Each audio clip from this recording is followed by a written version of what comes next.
Hello everyone. आज की मेरी वीडियो का टॉपिक है dust of snow by Robert Frost.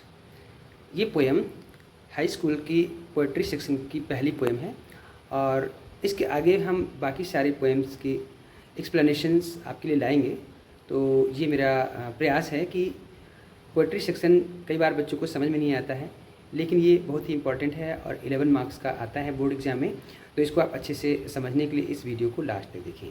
और इस वीडियो में मैंने कोशिश किया है पोएम को पूरा एक्सप्लेन करने के लिए हिंदी इंग्लिश और central idea Hindi English plus poetic devices और उसकी themes, rhyming scheme, everything. Okay, so आप इस वीडियो में इस पोएम को पूरी तरह से समझ सकते हैं और अपने एग्ज़ाम के लिए प्रिपेयर कर सकते हैं।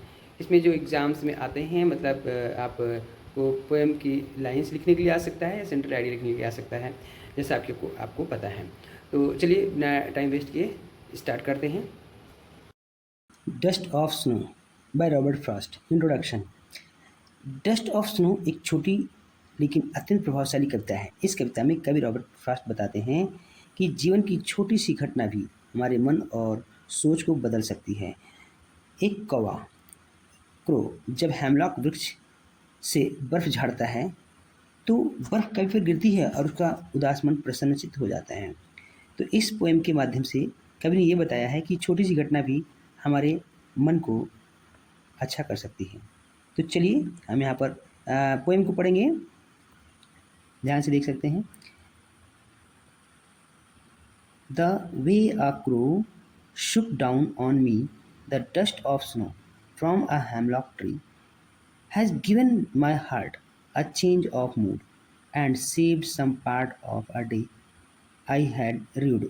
ओके, तो इस पोएम का सिंपल सा मीनिंग है, कवि का कहना है कि एक जिस तरह से एक कौवे ने पेड़ की डाली को हिलाया और उससे बर्फ की धूल जो मेरे ऊपर गिरी हेमलॉक पेड़ पर से, जिसने मेरे दिल को एक अलग सोच दे दिया और मेरे मन को प्रसन्नचित कर दिया। देखिए, detailed explanation in English. English में आप इसको एक बार ध्यान से सुनिए। The poet was feeling sad and regretful, maybe some reason, I don't know. यहाँ बताया नहीं गया है किस वजह से, लेकिन यह है कि कवि बहुत दुखी महसूस कर रहा था। While walking under a hemlock tree, a crow sitting on the tree shook off some snow. The snow fell on the poet. This simple incident changed his mood completely.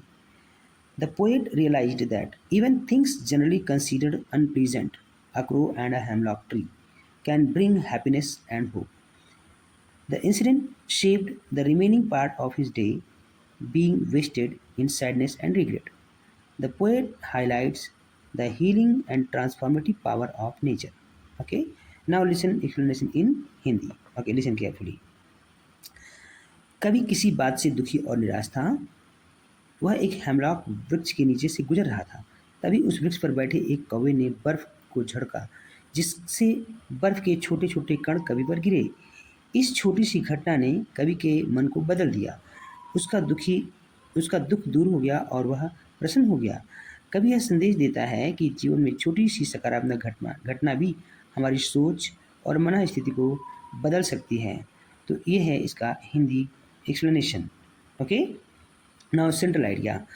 nature has the power to change our mood, even small and unexpected events can transform sadness into happiness। okay, so very simple, the central idea you must learn well। क्या बताया गया है, मैं फिर से repeat कर देता हूँ। Nature has the power to change our mood, even small and unexpected events can transform sadness into happiness and hope. Right, प्रकृति में मनुष्य के मन को बदलने की शक्ति होती है। जीवन की छोटी और अप्रत्याशित घटनाएं भी निराशा को आशा में बदल सकती हैं। Now let's understand theme of the poem.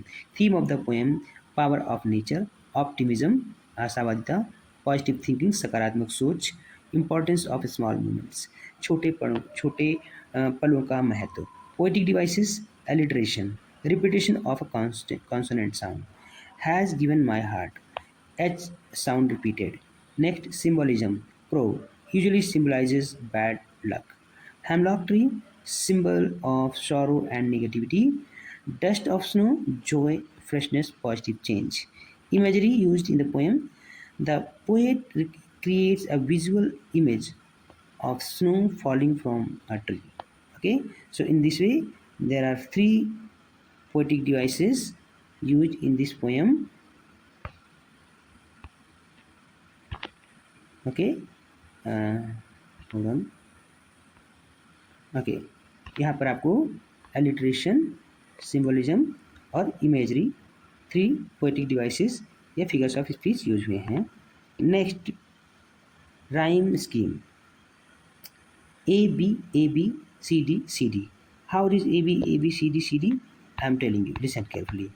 देखिए, यहाँ जो पोएम में crow, snow, okay, crow, snow similar है, इसको ए मान सकते हैं, और बी मतलब मी और ट्री एक जैसे साउंड करें, डिफरेंट है, तो ये आपके बी हो, बी मान लेंगे इसको, c and c. So here you have the poetic means what you say, अभी जो मैंने आपको बताया था राइमिंग स्कीम, तो राइमिंग स्कीम आपका ए बी सी डी है। ओके, तो इस तरह से आपका ये पोएम कंप्लीट होता है, और आई होप समझ में आया होगा। हमें कमेंट करके बताइए, और चैनल को सब्सक्राइब करें ताकि इसके बाद आने वाले जितने भी वीडियोस अपलोड करते हैं आप तक पहुंच सके। नोटिफिकेशन बेल दबाना मत भूलिएगा। See you in some other video. Bye bye.